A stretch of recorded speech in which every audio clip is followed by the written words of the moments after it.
अहम खबर आपको देंगे। वजीर आजम नवाज शरीफ की जेर सदारत तवानाई मंसूबों का जायजा इजलास हुआ है और बिजली की बढ़ती हुई तलब से लोड शेडिंग 18 घंटे तक जा पहुंची थी। वजीर आजम की जानिब से यह कहा गया है 2013 से 2000 तवानाई के शोबे में सरमायाकारी नहीं हुई। वजीर आजम की जानिब से यह कहा गया है 2 साल से कम अरसे में 10,000 मेगावाट बिजली सिस्टम में शामिल होगी। ये ब्रीफिंग दी गई है इजलास में। तवानाई मंसूबों की तकमील से मुईशत तरक्की करेगी। मुद्दत मुकम्मल होने तक लोड शेडिंग खत्म हो जाएगी, सस्ती बिजली मुयस्सर होगी। वजीर आजम नवाज शरीफ की जानिब से ये कहा गया है। वजीर आजम नवाज शरीफ की जेर सदारत तवानाई मंसूबों का जायजा इजलास हुआ है और इसमें बिजली की बढ़ती हुई तलब से लोड शेडिंग 18 घंटे तक जा पहुंची थी। वजीर आजम ने यह कहा है 1999 से 2013 तक तवानाई के शोबों में सरमायाकारी नहीं हुई है। वजीर आजम ने यह भी कहा कि 2 साल से कम अरसे में 10,000 मेगावाट बिजली सिस्टम में शामिल होगी। ये वजीर आजम को ब्रीफिंग दी गई है।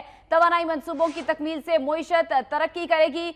मजीद तफसीलात जानेंगे नुमाइंदा वक्त न्यूज सरदार हमीद हमारे साथ मौजूद हैं। जी सरदार हमीद।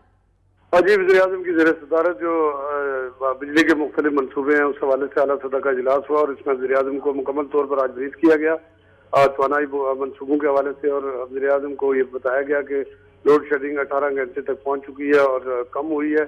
1999 से 2013 तक तवानाई के शोबे में सरमायाकारी नहीं हुई, ये कहना था वज़ीर आज़म का। और बिजली की बढ़ती हुई तलब जो है उसके पेश नज़र मनसूबे जो है वो शुरू किए जा रहे हैं। और ये वज़ीर आज़म का कहना था कि इस पर काम जो है वो रफ्तार को तेज किया जाएगा ताकि जल्द अज जल्द मुल्क में लोड शेडिंग का खात्मा हो जाए और तमाम मनसूबे जो है पाया तकमील तक पहुंचाए जाएंगे। जी सरदार हमीद, आपका शुक्रिया, आपने अपडेट किया।